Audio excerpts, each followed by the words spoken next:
கடலூர் மாவட்டத்தில் ஒன்றிய குழு ஆய்வு மேற்கொண்டு வருகின்றது. புயல் பாதித்த பகுதிகளை அந்த ஒன்றிய குழு ஆய்வு மேற்கொண்டு வருகின்றது. இது தொடர்பான முழு விவரங்களை இந்த செய்தியாளர் கண்ணதாசன் வழங்க கேட்கலாம். கண்ணதாசன், இந்த ஒன்றிய குழுவில் எத்தனை பேர் இடம்பெற்றுள்ளனர், என்ன மாதிரியான ஆய்வுகளை அங்கு மேற்கொண்டு வருகின்றனர், இது தொடர்பான முழு விவரம்?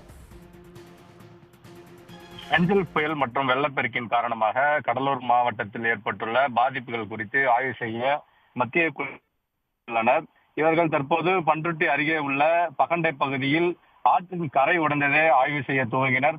அது தொடர்ந்து மேல்பட்டாம்பாக்கம், அழகிய நத்தம், குண்டு புலவாடி, கண்டக்காடு, நாணமேடு ஆகிய பகுதிகளில் வெள்ளப்பெருக்கினால் பாதிக்கப்பட்ட குடியிருப்புகள், சாலைகள், பாலங்கள், தென்பெண்ணை ஆற்றின் கரைகள், வேளாண் மற்றும் தோட்டக்கலை பயிர்கள் உள்ளிட்ட சேதங்கள் குறித்தும் மத்திய குழுவினர் பார்வையிட்டு பாதிக்கப்பட்ட விவசாயிகள் மற்றும் பொதுமக்களிடம் சேதங்களை கேட்டறிந்தனர்.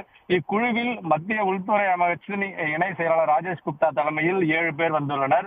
மத்திய வேளாண் மற்றும் உழவர் நலத்துறை இயக்குனர் பொன்னுசாமி, மத்திய நிதி மற்றும் செலவினங்கள் துறை இயக்குனர் சோனாமணி அகோபம், மத்திய நீர்வள ஆணைய இயக்குனர் சரவணன், மத்திய சாலை போக்குவரத்து துறை அதிகாரி தனபாலன் குமார், மத்திய மின்சாரத்துறை ஆணைய அதிகாரி ராகுல் பக்கோட்டி ஆகிய 7 பேர் ஆய்வு மேற்கொண்டனர். இந்த ஆய்வின் போது கடலூர் மாவட்ட ஆட்சியர் சிபி ஆதித்யா செந்தில்குமார், மாவட்ட கண்காணிப்பு அதிகாரி மோகன் மற்றும் சிறப்பு அலுவலர் ககன்தீப் சிங் பேடியும் உடனிருக்கிறார். இவரது ஆய்வை முடித்துவிட்டு மாவட்ட ஆட்சியர் அலுவலகத்தில் அதன் அதிகாரியுடன் ஆலோசனை நடத்துகின்றனர்.